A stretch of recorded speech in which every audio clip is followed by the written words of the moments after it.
જય શ્રી કૃષ્ણ મિત્રો, હું છું ચિરાગી પટેલ. વી આર ક્રેઝી ચેનલમાં તમારું સ્વાગત કરું છું.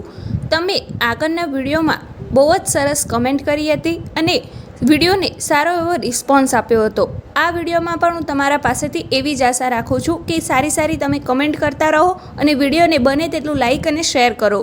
અને સાથે તમે સારી કમેન્ટ કરો તો તેનાથી મને મોટિવેશનલ મળે છે અને આગળ તમારા માટે કંઈક નવું કરવાની મને જિજ્ઞાસા પેદા થાય છે. હવે આપણે ઉનાળાની શરૂઆત થઈ ગઈ છે એટલે સરસ મજાની માર્કેટમાં કાચી કેરી મળતી થઈ ગઈ છે, સાથે જ પાકી કેરી પણ મળે છે. પણ આજે આપણે એમાંથી એક કાચી કેરીનું શાક બનાવવાના છીએ અને આ કાચી કેરી આપણને ઉનાળામાં જે લૂ લાગતી હોય છે તેમાં આપણને બચાવે છે, ગરમીમાં રાહત આપે છે. કાચી કેરીને આપણે આ રીતના લઈ લીધેલી છે, જે બહાર માર્કેટમાં મળે તે જ લીધેલી છે આપણે. અને હવે એને આપણે છોલી લઈશું. પહેલાં ઉપરની જે છાલ હોય એ આ રીતે ચપ્પાના મદદથી કાઢી નાખીશું. અને આ જે કાચી કેરી છે એ આપણા શરીર માટે બહુ જ સારી છે. આ જે કાચી કેરી હોય છે એમાં વિટામિન સી ભરપૂર માત્રામાં હોય છે.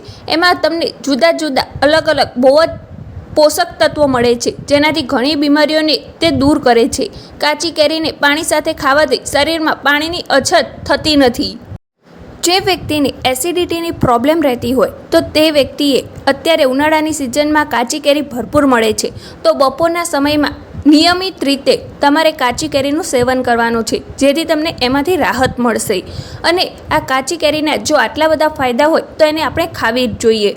અને આ કાચી કેરીમાંથી આપણે અલગ રેસીપી બનાવી શકીએ છીએ. જેમ કે આનો શરબત પણ બને છે, આનો બાફલો પણ બને છે, સાથે જ આને કટકી પણ બનતી હોય છે અને આનું અથાણું પણ બનતું હોય છે. અને અત્યારે આપણે એની શાકની રેસીપી જોઈએ છીએ. આગળ તમારે કઈ રેસીપીનો વિડીયો જોવો છે આ કાચી કેરીમાંથી એ મને કમેન્ટ બોક્સમાં લખીને જરૂરથી બતાવજો. એ રેસીપી પણ હું તમારા સાથે શેર કરીશ. અને બાળકોને જો આ શાક નહીં ભાવતું હોય તો પણ એ ચમચીએ ચડાવીને ખાશે અને તમારા ઘરમાં રોટલીઓ પણ બનાવેલી ઓછી પડશે જો તમે આ રીતના કાચી કેરીનું શાક બનાવશો તો.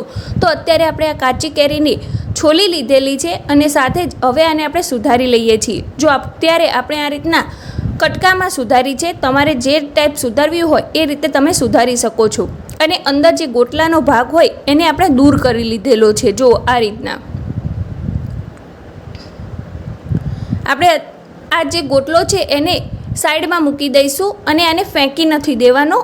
આને આપણે તડકામાં સૂકવી દેવાનો છે અને આમાંથી આપણે ગોટલીનો મુખવાસ બનાવીશું.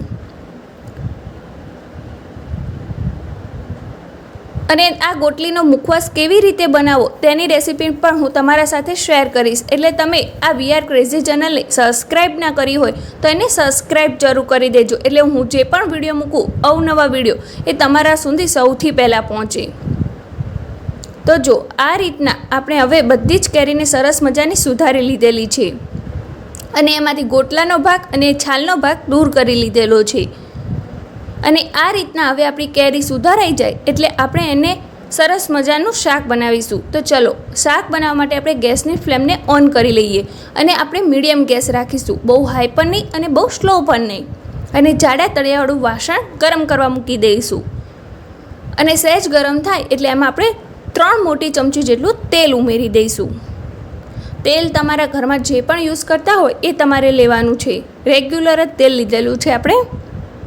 અને તેલ સહેજ ગરમ થઈ જાય આ રીતના એટલે એમાં આપણે રાઈનો વઘાર નથી કરવાનો, આમાં આપણે જીરાનો વઘાર કરવાનો છે. રેગ્યુલર શાકમાં આપણે રાઈ ઉમેરતા હોઈએ છીએ, પણ રાઈથી આનો ટેસ્ટ સારો નહીં આવે. સાચી ઓરિજિનલ રીતે તમારે કાચી કેરીનું શાક ખાવું હોય તો તમારે એમાં જીરાનો વઘાર કરવાનો છે. અને હજી આનો 100 ગણો સ્વાદ વધારવા માટે આપણે એમાં હિંગ ઉમેરી દીધી છે. ચપટીક હિંગ ઉમેરાઈ જાય અને આપણું જીરું સતળાઈ જાય પછી આપણે લીમડાના ફ્રેશ પાન ઉમેરી દઈશું. લીમડાના ફ્રેશ પાન ઉમેરાઈ જાય પછી આપણે લીલા મરચાં જે સુધારીને રાખ્યા છે એ આમાં ઉમેરી દઈશું અને સારી રીતે એને સતળવા દઈશું. એ તેલ સાથે સારી રીતે સતળાઈ જાય ત્યારબાદ આગળની આપણે પ્રોસેસ કરીશું.